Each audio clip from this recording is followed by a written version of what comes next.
आदाब, मुंसिफ टीवी में आपका इस्तकबाल है। मुंसिफ जोहार की खबरों के साथ मैं हूं माहिरा गौहर। देखेंगे तमाम बड़ी खबरें। आगाज करेंगे हेडलाइंस के साथ। सुर्खियों को पेश करने में ताउन किया है डॉक्टर ऑर्थो ऑयल के साथ साथ डॉक्टर ऑर्थो कैप्सूल्स साथ लेना ना भूलें।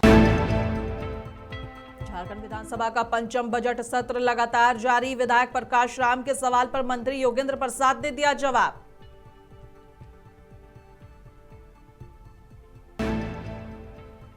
भवनाथपुर विधायक अनंत प्रताप देव ने दी अवतार पार्टी, भाईचारे का दिया संदेश।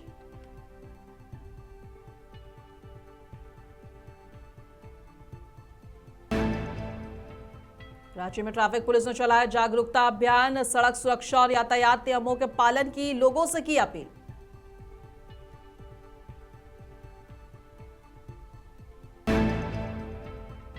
जमशेदपुर के एक होटल में गैस सिलेंडर ब्लास्ट से स्थानीय लोगों और दमकल की तत्परता से आग पर पाया गया काबू।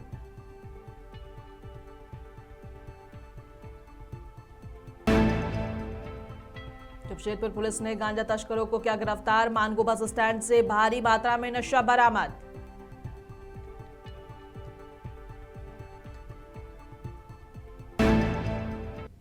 और आगाज करेंगे झारखंड के अहम और बड़ी खबरों के साथ। बता दें कि झारखंड विधानसभा के पंचम बजट सत्र का आज 16वां दिन है और विधानसभा लगातार जारी है। और इसी कड़ी में आज सदन में लातेहार विधायक प्रकाश राम ने अपने क्षेत्र में पर्यावरण और जंगलों पर ईंट भट्टों के असर का मुद्दा उठाया। उन्होंने सरकार से पूछा कि इन भट्टों के कारण हो रहे नुकसान को रोकने के लिए क्या कदम उठाए जा रहे हैं। इस पर मंत्री योगेंद्र प्रसाद ने जवाब देते हुए कहा कि सरकार पर्यावरण संरक्षण को लेकर गंभीर है और नियमों के तहत ही ईंट भट्टों के संचालन में की निगरानी की जा रही है। पर्यटन से संबंधित मेरा सवाल था अध्यक्ष महोदय कि मैक्रोस्कीगंज स्थित जो है मैक्रोस्कीगंज एक काफी पर्यटन के क्षेत्र में जो है वो ऐतिहासिक जगह रहा है अध्यक्ष महोदय। 1933 में जो है वहाँ एंग्लो इंडियन का एक शहर बसाया गया था और काफी जो सुंदर जगह था। वहाँ काफी लोग जो है दूसरे राज्य से भी वहाँ लोग आते थे अध्यक्ष महोदय। और वहाँ पर 9 ऐसा एक जगह है पर्यटक स्थल के रूप में जिसमें तूली गांव, सर्वधर्म स्थल, नक्टा हिल्स जहाँ काफी सुंदर प्राकृतिक स्थल है अध्यक्ष महोदय, दामोदर नदी और टेगी नदी का जो है संगम है अध्यक्ष महोदय, जहाँ काफी लोग वहाँ हर साल पहुँचते हैं। टेगी नदी जहाँ खूबसूरत काफी अच्छा जंगल वहाँ जो है देखने को मिलेगा अध्यक्ष महोदय। चट्टी नदी, एंग्लो इंडियन बंगले, ये काफी जो है वहाँ पर मनमोहक स्थल के रूप में वहाँ पर स्थापित है अध्यक्ष महोदय। और इधर जो है कुछ वर्षों से वहाँ पर खास करके मैक्रोस्कीगंज में पूरे क्षेत्र में जो है काफी संख्या में ईंट भट्ठा लगा करके आप आज करीब 2025 के आसपास जाएंगे अध्यक्ष महोदय तो काफी घना जंगल वहाँ पर जो है देखने को मिलता था। आज इस 10 सालों में पूरे माननीय सदस्य प्रश्न के रूप में आपने विषय को लिख के दे दिया है और सरकार की तरफ से भी उत्तर आ गया। अब इसमें आपको क्या पूछना है? जी, उत्तर आपको नहीं मिला है, हमको उत्तर थोड़ा डिस्कस करते तो अच्छा होता। पूछ हम माननीय मंत्री महोदय से खंड 1 में एक पैराग्राफ में जो उत्तर मिला है उसमें लिखे हैं कि वर्तमान में उक्त स्थल पर अन्य कोई कार्य नहीं कराया जा रहा है। इसका क्या तात्पर्य है महोदय? माननीय मंत्री, माननीय अध्यक्ष महोदय, हम माननीय प्रकाश राम जी माननीय सदस्य का भी पूरक भी पढ़ देते हैं, उत्तर भी दे देते हैं महोदय, अगर आपकी इजाजत हो तो महोदय। आप उत्तर ही दे दीजिए, पूरक उनको पूछ लेना। पूरक उनका अधिकार क्षेत्र में है। पूरक यही उनका महोदय उत्तर की रांची जिले के मैक्सुलीगंज एक महत्वपूर्ण पर्यटक स्थल के रूप में विकसित हो रहा है महोदय। आंशिक स्वीकारात्मक में महोदय, स्वीकारात्मक ही दिए हैं, आंशिक ही है लेकिन हम लोग स्वीकारात्मक दिया है क्योंकि 2019 के दौरान श्रेणी बी के रूप में पर्यटक स्थल के रूप में अधिसूचित है महोदय। यह स्पष्ट हो गया महोदय। अब बड़कागांव विधायक रोशन लाल चौधरी ने अपने क्षेत्र में विस्थापितों के मुद्दों को सदन में उठाया। उन्होंने सरकार से पूछा कि इन परिवारों की समस्याओं का समाधान कब तक किया जाएगा। इस पर मंत्री दीपक बिरुआ ने जवाब दिया कि सरकार इस मामले को गंभीरता से देख रही है और आवश्यक कदम उठाए जा रहे हैं। MMDR एक्ट 1957 का अनुपालन पूरे एनटीपीसी विस्थापित क्षेत्र में नहीं हो रहा है और दूसरा भूमि अधिग्रहण अधिनियम 2013 का अनुपालन भी नहीं हो रहा है। और एनटीपीसी सरकार के द्वारा जो जवाब आया है कि एनटीपीसी केरेडाड़ी, एनटीपीसी पकरी बरवाडी और चट्टी बरियातू हेतु अधिग्रहण सीबीए एक्ट 1957 के तहत किया गया, लेकिन मुआवजा का भुगतान ना सीबीए एक्ट के तहत किया जा रहा है ना 2013 के तहत किया जा रहा है। दोनों का अनुपालन नहीं हो रहा है और एक एनटीपीसी के साथ अपना जो सरकार के साथ समझौता हुआ है उसके अनुसार वहां उन लोगों को मुआवजा दिया जा रहा है, जिसके कारण वहां के विस्थापितों के साथ बहुत अन्याय हो रहा है। हम सदन से सरकार माननीय मंत्री जी से कहना चाहेंगे कि क्योंकि पूरा बड़कागांव और केरेडाड़ी विस्थापित क्षेत्र है, आपका जो जवाब आया है उसके अनुसार यदि वहां के विस्थापितों को आप सीबी एक्ट से अधिग्रहण की बात कर रहे हैं तो सीबी एक्ट में कोल इंडिया में जो होता है उसमें नौकरी भी मिलता है, मुआवजा भी मिलता है और जो बहुत से फैसिलिटी मिलते हैं। यदि सीबी एक्ट के तहत हो रहा है तो उनको वो मिलना चाहिए वहां के विस्थापितों को अधिकार। फिर आप जब जवाब आता है सरकार के माननीय द्वारा। सदस्य, आपका प्रश्न भी है, जवाब भी है, दोनों आपने देख लिया। चूंकि पिछले कल का स्थगित सवाल है तो आप इनमें से क्या पूछना चाहते हैं उप मंत्री जी के सामने रखिए, आप हस्ताक्षर हैं, ठीक है।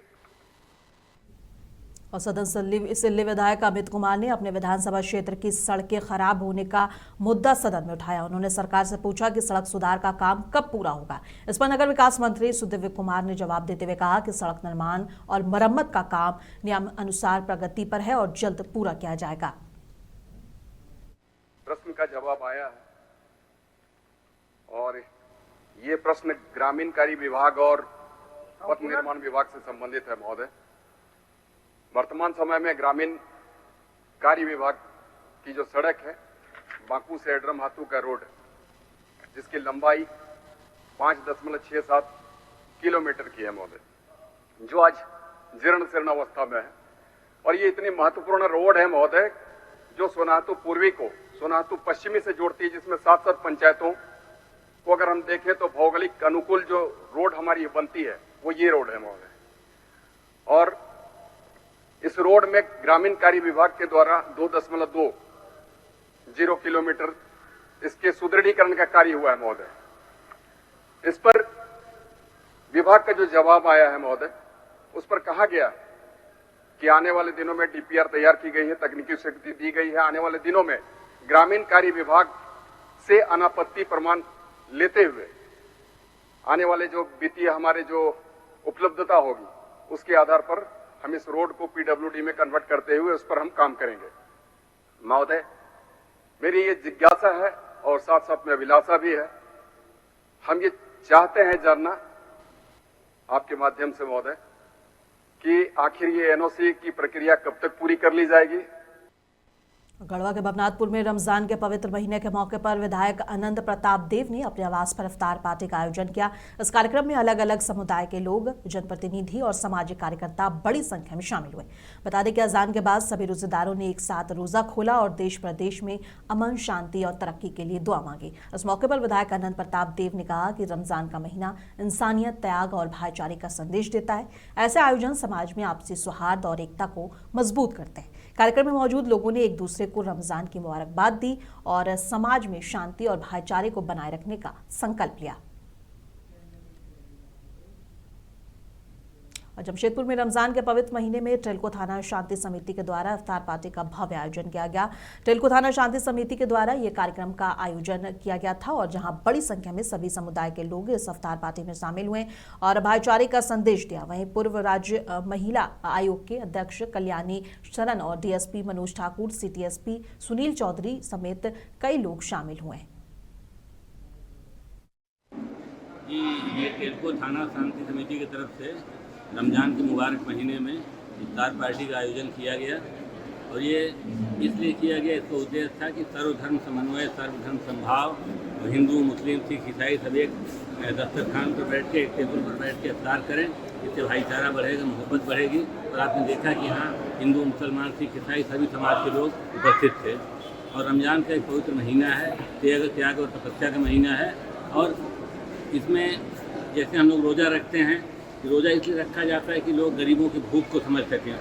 देखिए, हर साल की भांति इस साल भी यहाँ पर ईद को लेकर हम लोग एक बहुत बढ़िया इफ्तार पार्टी किया जाता है और इसी दरमियान हम सब भाईचारा का एक संदेश देते हैं। सब लोग मिलजुल कर एक साथ यहाँ पर अभी जो देखे आप लोग, ये भाईचारा का ही संदेश था कि हम लोग एक साथ मिल के सब इफ्तार पार्टी में शामिल हुए। और यहाँ टेल्को का ही नहीं, जमशेदपुर के हर कोने से लोग आए हुए हैं और हर साल थाना की तरफ से हम शांति समिति, केंद्रीय शांति समिति, टेल्को थाना शांति समिति और इस पर हमारे जितने भाई लोग हैं सब यहाँ पर इफ्तार पार्टी में शामिल हुए। झारखंड मुक्ति मोर्चा की राज्यसभा सांसद महुआ मांझी ने कहा है कि ईरान युद्ध और एलपीजी संकट जैसा तनावपूर्ण स्थिति के बीच देश के 5 राज्यों में विधानसभा चुनाव हो रहे हैं। ऐसे हालात में केंद्र सरकार की जिम्मेदारी और बढ़ जाती है। उन्होंने कहा कि सरकार को देश में शांति, स्थिरता और आम लोगों की सुविधाओं को सुनिश्चित करने पर खास ध्यान देना चाहिए। जेएमएम सांसद महुआ मांझी ने कहा है कि 5 राज्यों में चुनाव है, बाकी राज्यों में 1 चरण में है और पश्चिम बंगाल में 2 चरण में चुनाव है। पश्चिम बंगाल में भी 1 चरण में चुनाव होता, वहां काफी हंगामा हो रहा है। एसआईआर को लेकर प्रदर्शन हो रहा है। देखिए, 5 राज्यों के लिए इलेक्शन डिक्लेयर हुआ है, सब जगह 1 फेज में और बंगाल में 2 फेज में। तो इसमें प्रश्न उठता है कि आखिर वहाँ 2 फेज में क्यों, और वहाँ एसआईआर को लेकर पहले से ही इतना हंगामा भी हो रहा है, कई तरह के आरोप प्रत्यारोप लगाए जा रहे हैं। और एक तो अभी देश का माहौल भी ठीक नहीं है, मिडिल ईस्ट में जो कुछ भी हो रहा है, ईरान इजराइल युद्ध, अमेरिका का बीच में इंटरफेयर करना और भारत की भूमिका, अभी देश में जो अफरा तफरी मची है, आपने देखा कि किस तरह से एलपीजी गैस की किल्लत हो गई है, किस तरह से पेट्रोल पंप पे लाइनें लग रही हैं। ऐसे में चुनाव डिक्लेयर होने से कहीं अफरा तफरी ना हो, इसका भी ध्यान रखना चाहिए केंद्र सरकार को कि चुनाव बहुत शांतिपूर्ण तरीके से हो, सभी लोगों की इसमें सहमति हो और कोई नेगेटिव माहौल ना बने। जमशेदपुर के सीताराम डेर थाना पुलिस को नशे के खिलाफ बड़ी सफलता मिली है। पुलिस सूचना के आधार पर पुलिस ने मानगो बस स्टैंड के पास से 2 युवकों को गिरफ्तार किया है। आरोपियों के पास से भारी मात्रा में गांजा, नकद रुपए और मोबाइल फोन बरामद हुए। गिरफ्तार आरोपियों में पश्चिम बंगाल के नदिया जिले के विश्वजीत विश्वास और बिहार के नवादा जिले का एक शामिल है। और पुलिस के मुताबिक दोनों गांजा खरीदकर बिहार और पश्चिम बंगाल ले जाने के फिराक में था। मामला दर्ज कर आगे की जांच शुरू कर दी गई है। 3/2026 को लगभग 3:30 बजे पुलिस को ऐसी सूचना प्राप्त हुई थी कि मानगो बस स्टैंड के बगल में गेट नंबर 5 के बगल में जो शौचालय है, वहाँ पर 3-4 लड़के बाहर से गांजा ला करके और उसको व्यापार हेतु बंगाल और बिहार ले जाने वाले हैं। इस सूचना पर वरीय पुलिस अधीक्षक महोदय के द्वारा तत्काल एक टीम बनाई गई, जिसमें डीएसपी हेडक्वार्टर 1 के अतिरिक्त थाना प्रभारी सीताराम डेरा और इनका थाना में पदस्थापित अन्य पदाधिकारी एवं कर्मियों को शामिल किया गया। और बताए हुए जो सूचना मिली थी, उस स्थान पर छापामारी की गई। छापामारी के दरमियान वहां से 2 व्यक्ति गिरफ्तार हुए। कुछ लड़के वहां से भाग भी निकले, लेकिन 2 व्यक्ति जो पकड़े गए हैं उनका नाम है विश्वजीत विश्वास और दूसरा ताबीज मोहम्मद ताबीज। इन लोग के पास से क्रमशः 17 केजी और 9 केजी कुल 26 केजी गांजा और लगभग 6,800 रुपया कैश और मोबाइल फोन बरामद हुआ है। आगे पूछताछ में पता चला कि लोग उड़ीसा अंकुल से लोग लाए थे गांजा और इसको बिहार और बंगाल ले जाकर के इनको व्यापार करने के लिए ले जाने वाले थे। धनबाद जिले के जरिया के भागा बांध ओपी और जोटा पोखर ओपी क्षेत्र के बॉर्डर इलाके में सोमवार को रांची और धनबाद पुलिस की संयुक्त कार्रवाई के दौरान अपराधियों के साथ मुठभेड़ हो गई। इस मुठभेड़ में कुख्यात अपराधी प्रिंस खान गिरोह के 3 गुर्गे घायल हो गए। पुलिस एक घटना में अपराधियों का खोजबीन करते हुए यहाँ पे पहुंची थी। हम लोग को सूचना दी, उस सूचना के आलोक में फिर अगला कार्रवाई में आज सुबह। सर कितने अपराधी थे सर? देखिए यहाँ एग्जैक्ट नंबर बता पाना भी मुश्किल है क्योंकि कुछ लोग यहाँ से भाग गए हैं। 3 इंजर्ड हैं और जो भागे हैं उसकी गिरफ्तारी के लिए टीम लगी हुई है। तो एग्जैक्ट नंबर अभी बता पाना मुश्किल। रांची में जो घटना हुई है, एक होटल में वहाँ फायरिंग हुई थी, उसमें ये सारे लोग इन्वॉल्व हैं, साजिशकर्ता भी हैं, जो स्पॉट पे था वो लोग भी इन्वॉल्व है। उसी में रांची पुलिस की टीम आई हुई थी। और यहाँ जो एक घटना हुई थी 20 फरवरी को, जिसमें आरा मोड़ के आसपास जो फायरिंग हुई थी, उसमें भी जो मेन साजिशकर्ता है वो भी इसमें मौजूद था। प्रारंभिक लेवल पे अभी यही पता चला, बाकी डिटेल पूछताछ। राज्य में जनता को यातायात नियमों के प्रति जागरूक करने के उद्देश्य से ट्रैफिक पुलिस ने आज विशेष जागरूकता अभियान चलाया। यातायात पुलिस अधीक्षक राकेश सिंह ने बताया कि इस अभियान के तहत लोगों को सड़क सुरक्षा और यातायात नियमों का पालन करने के लिए प्रेरित किया गया। देखिए, सड़क सुरक्षा को बढ़ाने के लिए और उसका अवेयरनेस जनमानस तक पहुंचाने के लिए हमारा ये एक छोटा सा प्रयास है, जिसमें बाइक रैली का आयोजन किया गया है और नुक्कड़ नाटक का भी आयोजन किया गया है। ये रैली हमारे बिरसा चौक से शुरू हो रही है और अड़गोड़ा चौक होते हुए फिर आयलाल चौक तक जाएगा। और इसका प्रमुख उद्देश्य है कि लोगों को अवेयर करना कि ट्रैफिक नियमों का पालन करें और स्वयं का और दूसरों के जान की सुरक्षा करें। जमशेदपुर के पोटका प्रखंड के कलिया कापुर बाजार में रविवार को एक होटल में लगातार 2 गैस सिलेंडर ब्लास्ट होने से अफरा तफरी मच गई। आग के लपटे ने पूरे होटल को जला दिया, लेकिन स्थानीय लोगों की सतर्कता और फायर ब्रिगेड की तत्परता से घरों को आग से बचा लिया गया। और बता दें कि हादसे के समय होटल में खाना तैयार हो रहा था और स्टाफ और ग्राहक सुरक्षित बाहर निकल गए। घटना में 2 अन्य सिलेंडर को समय रहते बाहर निकाल लिया गया। पुलिस और दमकल मौके पर पहुंची और नुकसान का आकलन जारी है। दिल्ली में समाजवादी पार्टी के अध्यक्ष अखिलेश यादव ने विधानसभा चुनाव की तारीखों का ऐलान के बाद चुनाव आयोग द्वारा कई राज्यों के अधिकारियों को उनके पदों से हटाने पर कहा कि जब कभी भी चुनाव होता है तो यदि प्रदेश में बीजेपी सरकार नहीं है तो सबसे पहले वे चीफ सेक्रेटरी और अन्य अधिकारियों को हटाएंगे। अखिलेश यादव आगे क्या कुछ कह रहे हैं, सुनिए। जब कभी भी चुनाव होता है, दिल्ली की सरकार और अगर प्रदेश की सरकार उनकी नहीं है तो सबसे पहले डीजीपी हटाएंगे, चीफ सेक्रेटरी हटाएंगे और जो भारतीय जनता पार्टी है उस समय जो सरकार में के खिलाफ है, यहाँ भारतीय जनता पार्टी के लोगों ने जानबूझ करके सरकार से मिलकर के दिल्ली की और चुनाव आयोग से मिलकर के अधिकारियों को हटाया होगा। आप बताइए, यूपी में तो कभी नहीं डीजीपी हटता, क्यों नहीं हटता डीजीपी? जब चुनाव हुआ है यूपी में, चुनाव आयोग को कितनी शिकायतें की गई, कभी चुनाव आयोग ने हटाया? क्या उनके अधिकारियों को हटाया जिनके अधिकारियों के परिवार के चुनाव लड़ रहे थे लोग, और उसी रेंज में सब अधिकारी थे। एसओ कौन पोस्ट होगा, सिपाही कौन पोस्ट होगा, याद कीजिए। आपको इसी जगह पर मैंने एक लिस्ट और एक सूची जारी की थी आपके सामने, जब अयोध्या में किन किन अधिकारियों ने चुनाव हरवाया था।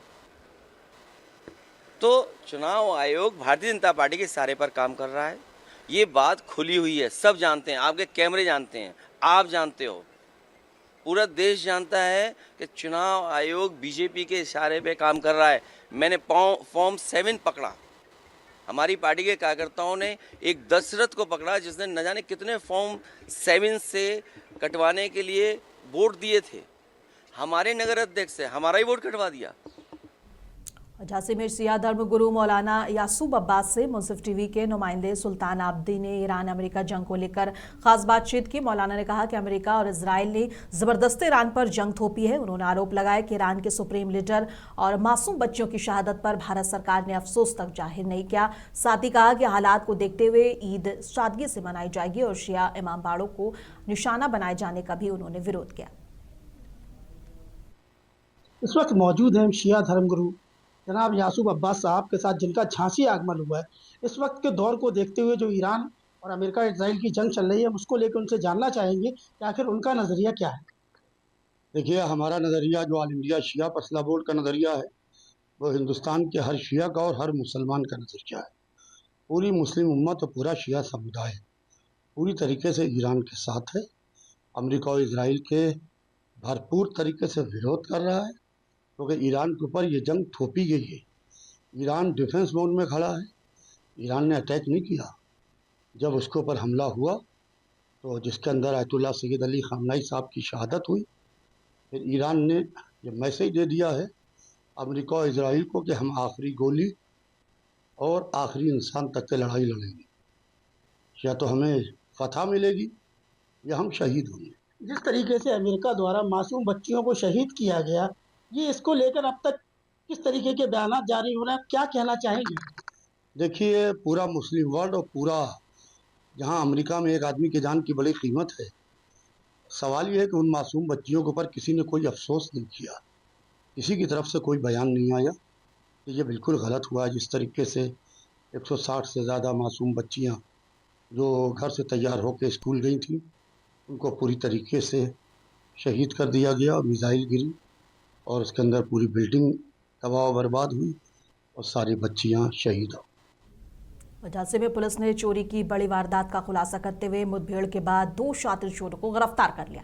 आरोपियों के कब्जे से अवैध तमंचे, कारतूस और करीब 6 लाख रुपए की चोरी किए गए जेवरात बरामद हुए हैं। पुलिस ने मुताबिक मेवातीपुरा में घर का ताला तोड़कर चोरी की घटना को अंजाम दिया गया था। सूचना मिलने पर पुलिस ने घेराबंदी की। इस दौरान बदमाशों ने फायरिंग की, जिसके बाद 2 आरोपी पकड़े गए जबकि एक फरार है। थाना कोतवाली क्षेत्र के अंतर्गत दिनांक 22 फरवरी 2026 को पलक पैलेस देवबिहार में व दिनांक 12 मार्च 2026 को मेवातीपुरा के एक घर में चोरी की घटना हुई थी, जिसके संबंध में थाना कोतवाली में सुसंगत धाराओं में अभियोग पंजीकृत किया गया था। वरिष्ठ पुलिस अधीक्षक महोदय द्वारा घटना के सफल अनावरण व अभियुक्तों के विरुद्ध प्रभावी कार्रवाई हेतु 2 टीमें गठित की गई थी। दिनांक 15 मार्च 2026 को थाना कोतवाली पुलिस को सूचना प्राप्त हुई कि इन दोनों घरों में जिन लोगों द्वारा चोरी की गई थी वे पुनः नगरिया कुआं रोड के आसपास चोरी करने के फिराक में हैं। इस पर थाना कोतवाली पुलिस द्वारा सघनता से चेकिंग कराई जा रही थी। कुछ देर बाद एक बाइक पर 3 लोग आते दिखाई दिए। पुलिस द्वारा रुकने का इशारा किया गया।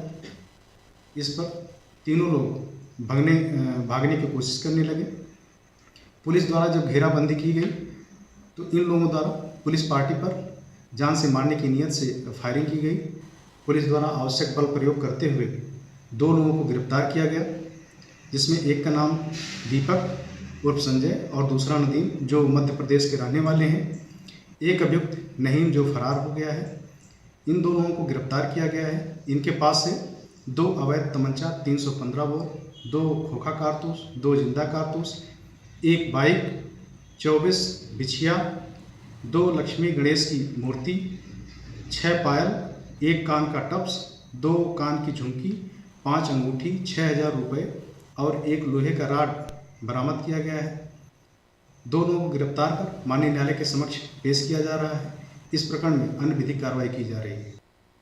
यूपी के मुरादाबाद के भगतपुर थाना क्षेत्र में खेत में गौवंश के अवशेष मिलने से हड़कंप मच गया है। शिकायत के बाद पुलिस ने मामला दर्ज कर जांच शुरू की और 2 टीमें गठित की है और सर्विलांस और मुखबिर की सूचना पर चेकिंग के दौरान बाइक सवार संदिग्धों को रोकने की कोशिश की गई, लेकिन उन्होंने पुलिस पर फायरिंग कर दी। जवाबी कार्रवाई में दोनों बदमाश घायल हो गए। पकड़े गए आरोपियों की पहचान आसिफ और आरिफ के रूप में हुई है, जिनसे तमंचे, कारतूस और गौकशी के उपकरण बरामद हुए हैं। आज भगतपुर थाना क्षेत्र के उदमावाला गांव के जंगलों में एक सूचना प्राप्त हुई थी, जहां पे कि खेत में जो है गौवंश के अवशेष जो है वहां पे मिले थे। इसमें थाना भगतपुर में हमने सुसंगत धाराओं में FIR पंजीकृत कर ली थी एवं इसके सफल अनावरण के लिए टीमों का गठन कर दिया गया था। आज इसमें हमने सर्वेलेंस एवं अन्य टेक्निकल सर्वेलेंस की मदद से इसमें जब हम यहाँ पर चेकिंग कर रहे थे तो यहाँ पर पाया कि ये सत्तीखेड़ा से मुंगावाला रोड पर 2 जो बदमाश थे जो मोटरसाइकिल पर जा रहे थे, चेकिंग करते हुए इन्होंने पुलिस टीम पे फायरिंग करी। जब भी फायरिंग में दोनों बदमाश जो है वो घायल हुए हैं, जिनका नाम आसिफ और आरिफ है तथा ये रायका नगला PS टांडा रामपुर के रहने वाले हैं। इनके पास से एक मोटरसाइकिल एवं गोकशी करने के सामान एवं 2 तमंचे और जिंदा कारतूस और खोखा कारतूस इनके पास से बरामद हुआ है। फिलहाल इनको घायलों को जो है उपचार के लिए CHC भोजपुर रेफर कर दिया गया है एवं इसमें अन्य विधिक कार्रवाई प्रचलित है। सीतापुर की मोहाली विधानसभा के पिसावा में आदित्य सिंह द्वारा सामाजिक समरसता होली मिलन समारोह का आयोजन किया गया। इस मौके पर बड़ी संख्या में लोग कार्यक्रम में शामिल हुए। समारोह में एमएलसी पवन सिंह भी पहुंचे और आदित्य सिंह से गले मिलकर होली की शुभकामनाएं दी। आदित्य सिंह द्वारा होली मिलन समारोह किया गया। ये सामाजिक समरसता होली मिलन समारोह एक शानदार तरीके से भाई हमारे आदित्य जी, भाई टीपी सिंह जी ने एक इतना बड़ा भव्य जो किया है, दिव्य भव्य नव्य किया है, क्योंकि इतने बड़े प्रांगण में इतना बड़ा कार्यक्रम पूरा खचाखच भरने वाला है और इतना मौसम खराब होने के बावजूद में लोगों को साख कमी नहीं। आदित्य जी और टीपी सिंह का जमीन से जुड़े व्यक्ति हैं और लगातार समाज के लिए काम करते रहते हैं। उसका प्रतिफलन कि हर व्यक्ति जहाँ पर जिसको मैसेज मिल गया वो आकर के आज प्रांगण में है। उम्मीद करता हूं कि इस तरह का सामाजिक समरसता का कार्यक्रम होते रहना चाहिए ताकि हम लोग होली मिलन इस रखा जाता है ताकि हमारे पुराने जो बैमनस होते हैं, पुरानी जो थोड़ी बहुत शिकायत रहती है वो खत्म करके हम लोग खुले मन से गले मिल करके उन पुरानी गलतियों को माफ करते हुए और नए कैसे हमारे संबंध बने उसको विचार करते हुए हम लोग बड़े मन से, बड़े भाव से पूरे समाज को जोड़ते हुए काम चले। मैं सभी को होली मिलन के बहुत पुनः शुभकामनाएं देता हूँ, बहुत बहुत धन्यवाद, बहुत साधुवाद देता हूँ। इस तरह ऑर्गेनाइजर होते रहना चाहिए ताकि हम समाज से एक दूसरे को मिलते रहें। बहुत बहुत साधुवाद, बहुत धन्यवाद। और खबर बिजनौर से है, जहां तूफान और बारिश के दौरान नजीबाबाद के कोटवा रोड स्थित गन्ने के करेसन में मलबा गिरने से मजदूर शिवम की मौके पर मौत हो गई। मृतक करेसन में काम करता था। पुलिस ने शव पोस्टमार्टम के लिए भेजा है। एसडीएम नजीबाबाद ने मृतक के परिवार को मुआवजा दिलाने का आश्वासन दिया है। ये लगभग 12:30-1 के बीच की बात है और ये तो तूफान आया था। ये 2 लड़के शिवम नाम का जो उनकी डेथ हो गई है और ये टीन यहाँ जो है इधर वे सो रहे थे और टीन के ऊपर जो सीमेंट के चौके वगैरह होते हैं थम से वे उसके ऊपर आके गिरे और उसकी डेथ हो गई। मुंसिफ जौहर की खबरों में बस इतना ही। कल फिर मिलेंगे इसी वक्त। तब तक के लिए देश दुनिया की तमाम खबरों के लिए बने रहें मुंसिफ टीवी के साथ।